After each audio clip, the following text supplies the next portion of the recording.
Welcome to knowledge you must know. America के 46th president बने हैं जो बिडेन, और इनकी ताजपोशी 20 जनवरी को उनकी ताजपोशी की गई। और यहाँ पे कमला हैरिस उपराष्ट्रपति वाइस प्रेसिडेंट बनी है। अब हमें यहाँ ये देखने वाले हैं इस वीडियो में कि जो वर्ल्ड की सबसे लार्जेस्ट इकोनॉमी है उनके नए प्रेसिडेंट आने से विश्व और भारत पर क्या इम्पैक्ट पड़ने वाला है। और इनकी जो ताजपोशी इन्होंने जब शपथ लिया 20 जनवरी को, तो बड़े ही कड़े सुरक्षा इंतजामों के बीच लिया, क्योंकि 6 जैन को कैपिटल हिल में बहुत ही बड़ी हिंसा हुई थी।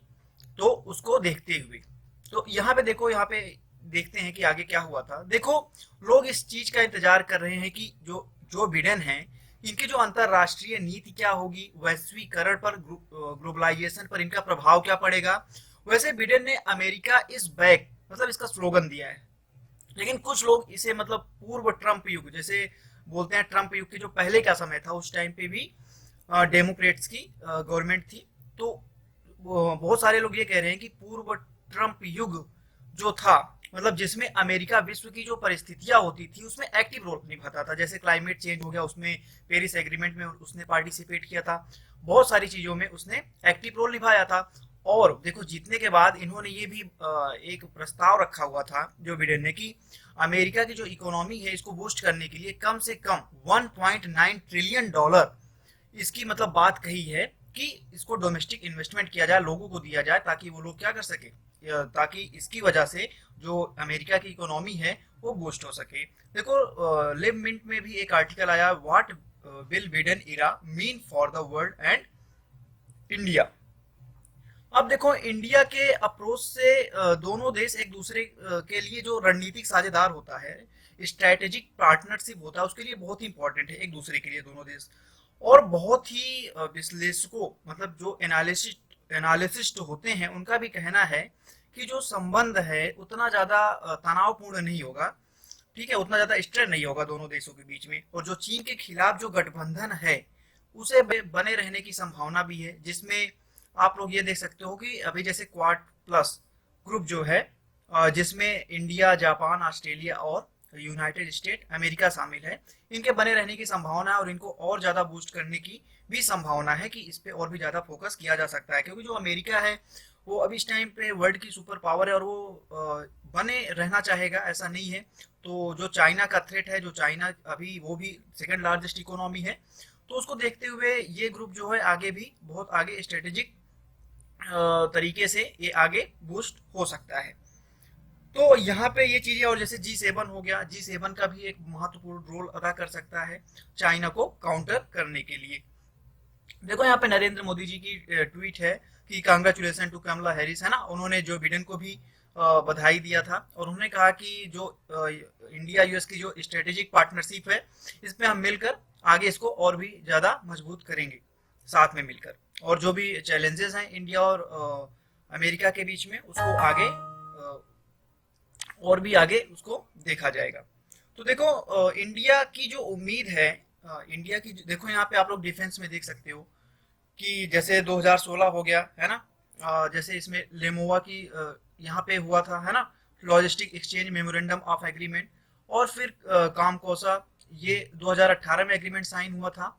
और यहाँ पे अभी लास्ट मतलब कि अक्टूबर 2020 में BECA, basic exchange and cooperation agreement, ये साइन हुआ था दोनों देश के बीच में। और ये डिफेंस पार्टनरशिप की जो स्ट्रेटेजिक है, ये तीनों जो साइन हुआ, ये ट्रंप के टाइम पे हुआ था, दो साइन। और उसके पहले लेमोवा जो हुआ था वो ओबामा के टाइम पे हुआ था। तो यहाँ पे देख सकते हैं कि ये जो एग्रीमेंट है, ये जो डिफेंस पार्टनरशिप है, जो डिफेंस स्ट्रेटेजिक पार्टनरशिप है, ये इसमें बहुत ही इसको और भी आगे बूस्ट किया जाएगा। और इस तरफ जो बिडेन ने थोड़ा साइन भी दिया हुआ है, तो हम कह सकते हैं कि हाँ, कि आगे भी दोनों देश की जो पॉलिसी है वो आगे मिलकर काम करने की है। तो ज्यादा तनावपूर्ण संबंध होने की उम्मीद तो वैसे नहीं है। तो यहाँ पे देखो, जो इंडिया का जो होप है, इंडिया की जो उम्मीद है, वैसे वो चाहते हैं इंडिया के लोग जो सॉफ्टवेयर निर्यात है, H1 जो वीजा है। देखो, H1 बी वीजा पे भी अभी सख्ती किया गया था डोनाल्ड ट्रंप की तरफ से। तो यहाँ पे देखो, जो अमेरिका होता है 85,000 H1 बी जो वीजा होता है वो जारी करता है हर साल, है ना, जिसमें से बहुत सारी जो कंपनियां होती हैं आईटी, जैसे फेसबुक हो गया, व्हाट्सअप हो गया, जैसे भी जो बड़ी बड़ी कंपनियां होती हैं, इन्हीं वीजा के थ्रू क्या करती हैं, वो हायर करते हैं।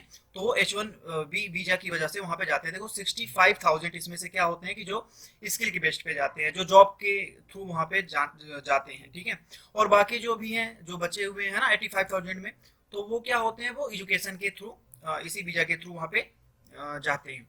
तो इसमें पॉलिसी में इसको सुधार करने की उम्मीद की गई है। जो वहाँ पे इंजीनियर हैं, उनके न्यूनतम मुआवजा में सुधार किए, ये सब किए जाने की उम्मीद है।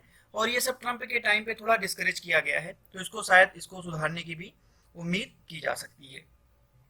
और जो अब देखो यहाँ पे जो ट्रेड है दोनों के बीच में, ट्रेड की यदि बात की जाए तो जो बायलैटरल ट्रेड है 2019 और 20 में अमेरिका और इंडिया के बीच में 88.75 बिलियन डॉलर था। और 2019 में यूएस भारत के लिए लार्जेस्ट गुड्स एक्सपोर्ट मार्केट था in terms of good import market. अब देखो 2020 में अप्रैल से सितंबर तक यूएस और जो सेकंड बिगेस्ट एफडीआई सोर्स था इंडिया के लिए। अब देखो यहाँ पे आगे ये सब चीजें दोनों के लिए बहुत ही ज्यादा इंपॉर्टेंट हो सकती हैं। अब जैसे जब बिडेन उपराष्ट्रपति थे, जिस टाइम पे बराक ओबामा राष्ट्रपति थे, तो उस टाइम पे बिडेन जो थे उपराष्ट्रपति थे ओबामा की प्रेसिडेंसी में। तो उस टाइम पे क्या हुआ था कि ओबामा ने एक टीपीपी मतलब ट्रांस पैसिफिक पार्टनरशिप की शुरुआत की थी। और इसे ये भी कहा जा रहा है कि इसे फिर से रिवाइव किया जा सकता है, इसको फिर से आगे बढ़ाया जा सकता है। और इसका वायलेशन जो है, अब वो इंडिया के लिए थोड़ा, जो कपड़ा की कंपनियां होती हैं, जो क्लोथ्स वगैरह की कंपनी होती हैं बड़ी बड़ी, उनके लिए थोड़ा खतरा पैदा कर सकता है। अब देखो यहाँ पे जो बिडेन की जो पॉलिसी है अभी उन्होंने, है ना, जो मुस्लिम देशों पर कुछ बैन लगा हुआ था, उन्होंने इसको क्या किया है, खत्म कर दिया है। तो आगे देखते हैं कि अब पाकिस्तान के साथ उन्होंने कहा कि न्यू रिलेशनशिप के से सोचा जाएगा। तो अब देखते हैं कि जो अमेरिका का अप्रोच है वो इंडिया के प्रति क्या हो सकता है, इंडिया के लिए क्या हो सकता है। और आगे ये भी देखना जरूरी होगा कि आगे जो बिडेन क्या क्या फैसला लेते हैं, उसके बारे में जो भी जैसा भी अपडेट होगा इंडिया के अप्रोच में, वो हम आप लोगों से जरूर यहाँ पे डिस्कस करने वाले हैं। तो यदि आप लोग इस चैनल पर अभी नए हो, तो यदि वीडियो पसंद आ रही हो तो आप लोग इसे सब्सक्राइब भी कर सकते हैं, लाइक भी कर सकते हैं। और आगे हम मिलते हैं नेक्स्ट वीडियो में। God bless you all, thank you.